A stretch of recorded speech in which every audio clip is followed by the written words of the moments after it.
एक बड़ी खबर आ रही है। शीना मर्डर केस में एक नया दावा किया गया है। एक स्थानीय न्यूज चैनल के मुताबिक शीना की मां इंद्रानी मुखर्जी ने कुल 5 शादियां की थीं। तो इंद्रानी मुखर्जी की 3 नहीं बल्कि 5 शादियां हुई थी। एक नया खुलासा हुआ है। स्टार इंडिया के पूर्व सीईओ पीटर मुखर्जी इंद्रानी के 5वें पति हैं। अब तक पीटर को तीसरा पति बताया जा रहा था। चौथा पति संजीव खन्ना है, जो खुद शीना की हत्या मामले में गिरफ्तार हो चुका है। एक स्थानीय चैनल के हवाले से यह बड़ी खबर। इस चैनल के मुताबिक इंद्रानी ने पहली शादी दोगुने उम्र के वकील से की थी। उस वक्त उनकी उम्र 16 साल थी और सेंट बैनिस स्कूल में वो पढ़ती थी। कुछ ही समय के बाद वो रिश्ता तोड़कर शिलोंग के कॉलेज में पढ़ने चली गई। यहां सिद्धार्थ नाम के शख्स से मिली और कुछ समय बाद शादी कर ली।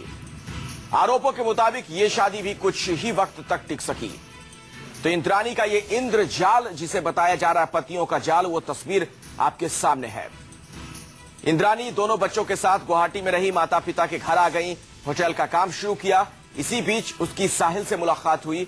कुछ ही समय के बाद शादी भी कर ली इन लोगों ने, लेकिन साहिल भी कुछ ही दिनों का पति साबित हुआ। मामूली सी अनबन पर दोनों अलग हो गए। इंद्रानी गुवाहाटी का कामकाज छोड़कर कोलकाता आ गई और एक निजी कंपनी में काम करने लगी। यहां उनकी मुलाकात हुई कारोबारी संजीव खन्ना से, जिससे उसने शादी कर ली। इस तरीके से यह शादियों का सिलसिला आगे बढ़ता रहा। तो 5 शादी की थी इंद्रानी मुखर्जी ने। यह अब एक नया खुलासा हुआ है। हमारे साथ दीपक दुबे हमारे सहयोगी इस वक्त मुंबई से जुड़े हैं और ज्यादा जानकारी के साथ। दीपक, पहले आपसे मैं यही जानना चाहूंगा, जरा तफसील से बताइए, ये 3 की बजाय 5 शादियों का खुलासा क्या है, ये पूरा मामला? जी शीना ज्यादा जानकारी के साथ दीपक, पहले आपसे मैं यही जानना चाहूंगा, जरा तफसील से बताइए, ये 3 की बजाय 5 शादियों का खुलासा क्या है, ये पूरा मामला? जी शीना के पूरे मर्डर केस की अगर बात की जाए या फिर इंद्रानी के मायाजाल की बात की जाए तो ये लगातार बढ़ते जा रहा है। इसमें एक के बाद एक नए खुलासे हो रहे हैं। जो नया खुलासा हुआ है उसे साफ तौर पर यह है कि इंद्रानी ने 5 शादियां की थी। जो पहली शादी हुई थी 16 साल की उम्र में अपने से ज्यादा उम्र के जो शख्स था उससे की थी, वो वकील है। और दूसरी जो शादी की गई वो सिद्धार्थ दास से की गई थी, जिससे ये शीना और मिखाइल नाम के जो 2 बच्चे हैं वो हुए। लेकिन तीसरी शादी फिर एक साहिल नाम के एक शख्स से हुई है। ऐसे में कुल 5 शादियां हुई और चौथा पति संजीव खन्ना है, जो इस वक्त मुंबई पुलिस की गिरफ्त में है और मुंबई पुलिस उससे लगातार पूछताछ कर रही है और कुछ ही समय के बाद प्रोड्यूस करेगी कोर्ट में। लेकिन सबसे बड़ा सवाल है कि शीना इंद्रानी जिस तरीके से लगातार झूठ बोलती जा रही है, एक के बाद एक नए खुलासे अब सामने आ रहे हैं। ऐसे में यह पता चलता है कि इंद्रानी कितनी महत्वाकांक्षी महिला थी और यही वजह रही कि 16 साल की उम्र में शादी करना, अपने से अधेड़ उम्र के शख्स के साथ शादी करना। और सबसे अहम, आप ये इस पूरे कांड पे अगर गौर करें तो इंद्रानी का हर उस पति से शादी करती थी जो उस पहले वाले पति से ज्यादा अमीर होता था।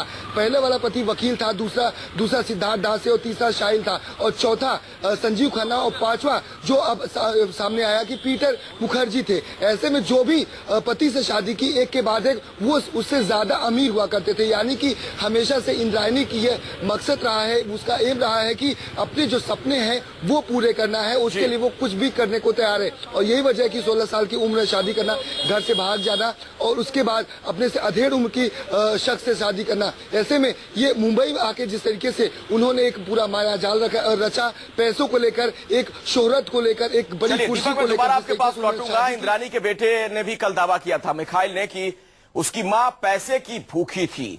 क्या कुछ कहा था मिखाइल ने, जरा वो भी सुनिए।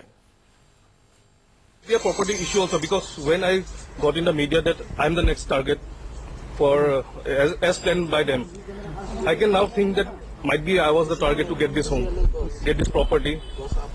So now there are many clues, many facts coming up by the media, by the police. After interrogating, they can say that before I was telling that it is not a property issue because I have only this house.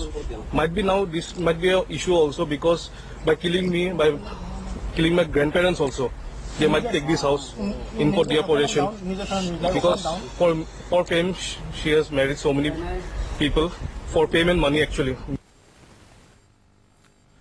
ये बात कोई और नहीं कह रहा है, बल्कि एक बेटा कह रहा है अपनी मां के लिए कि उसकी मां ने पैसे के लिए, शोहरत के लिए, दौलत के लिए कई शादियां की।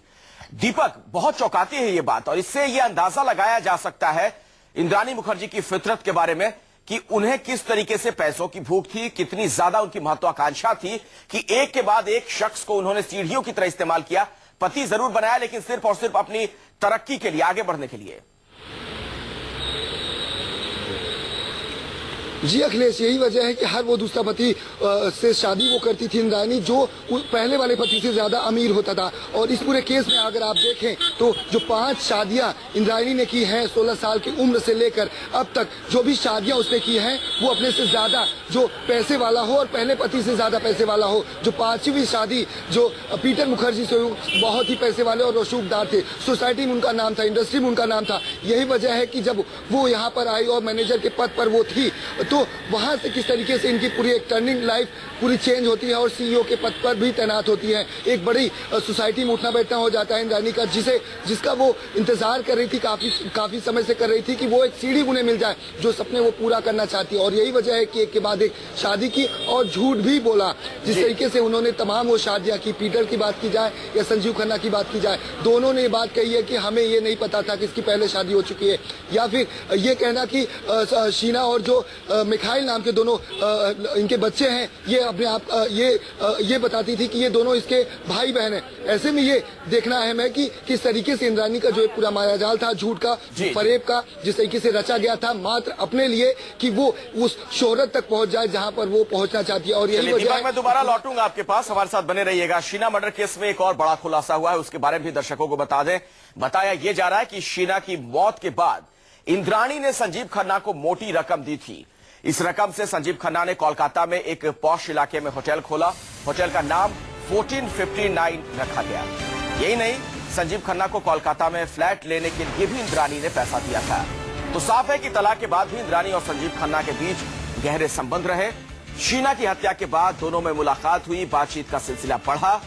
अब पुलिस इस मामले की जांच करेगी। पुलिस कोलकाता वाले होटल में 3 पार्टनर की भी जांच करेगी।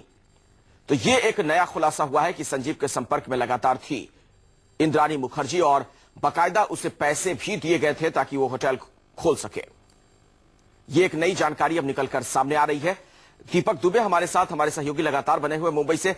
दीपक, इसका तो मतलब बड़ा साफ सा है कि जो लोग भी इनके जीवन में आए इंद्राणी मुखर्जी के, उनका इसने भरपूर इस्तेमाल किया और इस्तेमाल इस कदर किया कि हत्या की एक वारदात में संजीव का इस्तेमाल हो जाता है, बाद में उसे पैसे दिए जाते हैं। जी, संजीव को बहुत सारी चीजें मुहैया कराई गई है इंद्राणी के द्वारा। जब ये पूरा मर्डर की प्लॉटिंग की गई थी उस वक्त भी फ्लाइट के टिकट की बात की जाए या फिर 24 अप्रैल 2012 को जब इस पूरे हत्याकांड को अंजाम दिया जाना था, उस वक्त ही मुंबई के एक वर्ली इलाके में स्थित एक होटल में बाकायदा एक स्वीट बुक किया गया था, एक रूम बुक किया गया था जहां पर संजीव को रुकना था। और उसके बाद संजीव को फ्लाइट से ही हत्याकांड के बाद यहाँ से कलकत्ता भेज दिया गया। यानी कि पूरी प्लॉटिंग रची गई थी, संजीव को बाकायदा पैसे दिए गए थे। और संजीव ने इस हत्याकांड को इस वजह से भी अंजाम दिया, जो हमारे पुलिस सूत्र बता रहे हैं कि अगर शीना की हत्या हो जाती है, उसके बाद अगर मिखाइल, जिस तरीके से संजीव उसको भी मारना चाहता था, मिखाइल की भी हत्या हो जाती है, तो ये झांसा दिया गया था कि इंद्रायणी से जुड़ी हुई जो प्रॉपर्टी है उसका पैसे का जो स्टेक है वो भी संजीव के बेटी विधि के नाम हो जाएगा। और यही वजह है कि संजीव जो है वो इस पूरे हत्याकांड में शामिल होता है। हालांकि इन दोनों के रिश्ते भले ही समाज की नजर में या फिर इंद्रायणी के जो बाद के पति थे, अगर बात की जाए पीटर की नजर में सामने ये आए कि इन दोनों के रिश्ते टूट चुके हैं, लेकिन रिश्ते उनके हमेशा उसी तरीके से बरकरार थे। और यही वजह है कि हमेशा समय समय पर लगातार इंद्रायणी जो है संजीव से मिलती रहती थी। कलकत्ता जाने की बात हो या फिर मुंबई में मिलने की बात हो, लगातार मिलती रहती थी और बाकायदा पैसे भी और दिए जाते थे। और यही वजह है कि जब प्लॉटिंग की गई थी मर्डर की, तो सबसे पहले इंद्रायणी और जो श्याम नाम का ड्राइवर है, सबसे पहले मुंबई से रायगढ़ जाते हैं, पूरी रेकी करते हैं। उसके बाद इस बात की सूचना इंद्रायणी जो है संजीव को देती है। संजीव को पूरी सूचना देने के बाद टिकट निकाला जाता है, मुंबई में बाकायदा होटल बुक किया जाता है फ्लैट में, उसके बाद रखा जाता है वहां पे। उसके बाद जब किडनैप किया जाता है, संजीव उस गाड़ी में मौजूद होता है। उसके बाद संजीव, इंद्रायणी और श्याम तीनों शीना का मर्डर करने के बाद मुंबई से रायगढ़ लेके जाते हैं, 100 किलोमीटर दूर लेके जाते हैं। और वहां पर एक बड़े सूटकेस में वो बड़ा सूटकेस खरीदा जाता है, भारी मात्रा में पेट्रोल खरीदा जाता है। सूटकेस पे डेड बॉडी को डंप किया जाता है। उसके बाद सूटकेस में रखी लाश को पेट्रोल से जला दिया जाता है। उसके बाद मुंबई आने के बाद मैं आता हूं आपके पास, अपने दर्शकों को जरा एक और जानकारी दे दें, उसके बाद मैं आपसे उस पर तफसील से सवाल पूछूंगा। एक और बड़ा खुलासा हुआ है, अंग्रेजी अखबार है द टेलीग्राफ, उसके मुताबिक उपेन बोरा इंद्राणी के पिता नहीं थे। द टेलीग्राफ के मुताबिक इंद्राणी की मां दुर्गा बोरा है, लेकिन उपेन बोरा इंद्राणी के पिता नहीं है। अखबार के मुताबिक इंद्रानी अपनी मां दुर्गा बोरा के बेहद करीब थी, लेकिन उपेन बोरा से उनके ताल्लुकात अच्छे नहीं थे। इस अखबार ने यह भी दावा किया है कि इंद्रानी ने जब सिद्धार्थ दास से शादी की तो उपेन बोरा ने गुवाहाटी में उन्हें एक फास्ट फूड रेस्टोरेंट खोलने में भी मदद की थी, लेकिन यह रेस्टोरेंट भी कुछ दिनों के बाद बंद हो गया। तो यह भी एक अजीब सा खुलासा कि जो पिता बताए जा रहे थे इंद्रानी के, वो उनके पिता नहीं है। ये द टेलीग्राफ अखबार ने दावा किया है। दीपक, ये क्या है मामला? बड़ा उलझा हुआ मामला नजर आ रहा है। ये ऐसे रिश्ते होते हैं, बेटे हो, बेटी हो, पति हो, पिता हो, जिनके बारे में शायद ही कोई झूठ बोलता हो। अब ये एक नया खुलासा हो रहा है कि इंद्रानी के पिता जिनके बारे में बताया जा रहा है वो उनके पिता नहीं थे।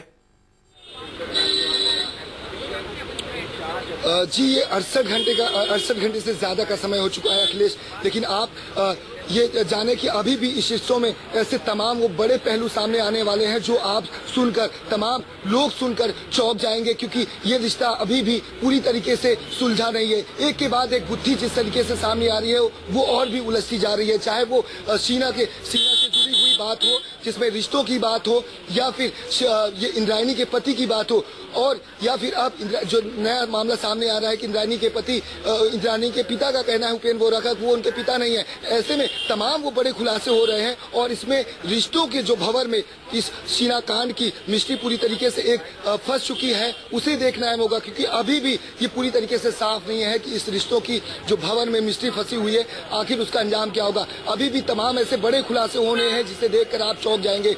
माने तो ये रिश्तों की भंवर है जिसकी वजह से पूरी हत्याकांड को अंजाम दिया गया, और जहाँ तक बात की जाए सूत्रों की, तो तमाम ऐसे रिश्ते इन चारों पांचों जो लोग हैं उनकी कड़ियों के बीच में जुड़ गए हैं, जिसकी वजह से हत्याकांड को अंजाम बिल्कुल आप सही कह रहे हैं। और जो रिश्तों का भंवर जाल, इसे इंद्रजाल कह लें, जो भी शब्द इसे हम नाम दे दें, शायद ही किसी मामले में इतनी उलझन देखने को मिली हो इससे पहले। बहुत बहुत शुक्रिया दीपक इस जानकारी के लिए। शीना बोरा मर्डर मिस्ट्री में आज का दिन बहुत ही अहम साबित होने वाला है। आज पुलिस को कई अहम जानकारियां हाथ लग सकती हैं। आज पुलिस कोलकाता में गिरफ्तार इंद्रानी के दूसरे नंबर के पति संजीव खन्ना को बांद्रा कोर्ट में पेश करेगी।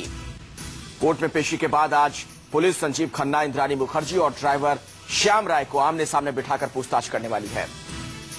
शीना की हत्या जिस वक्त हुई उस वक्त कार ड्राइवर श्याम राय चला रहा था, जबकि इंद्रानी और संजीव खन्ना कार में सवार थे।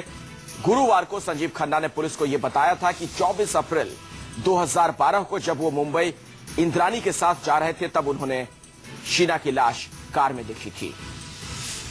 तो आज जब इन लोगों की आमने सामने पूछताछ होगी तो हो सकता है पुलिस के हाथ कुछ और अहम जानकारियां लगे। कौन सच बोल रहा है, कौन झूठ बोल रहा है, इसका भी खुलासा हो सकता है। तो आज इस पूरे मामले में कई बड़े राज फाश हो सकते हैं।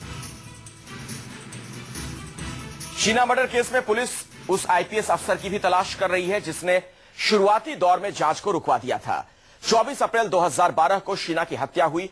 शीना के शव के अवशेष 23 मई 2012 को रायगढ़ जिले के पेन के जंगल में मिले थे। पेन पुलिस स्टेशन के एक अधिकारी के मुताबिक जब अज्ञात शव मिलने पर जांच शुरू की गई तो उस जांच को एक आईपीएस ऑफिसर ने रुकवा दिया था। अब मुंबई पुलिस इस बात की भी जांच कर रही है कि आखिर वो कौन अधिकारी था जिसने जांच को रुकवा दिया था। पुलिस ये भी जानना चाहती है कि आखिर किसके कहने पर आईपीएस अफसर ने ये सब किया। सूत्रों के मुताबिक अफसर 2012 में रायगढ़ का एसपी था। इस वक्त मुंबई पुलिस में बड़े पद पर वो तैनात हैं। सवाल ये कि अगर ऐसा किया उस आईपीएस अफसर ने तो किसके इशारे पर उसने किया? क्या उसे किसी तरह की कोई बात कही गई थी इंद्रानी मुखर्जी की तरफ से, या फिर कोई और इन सब के पीछे था?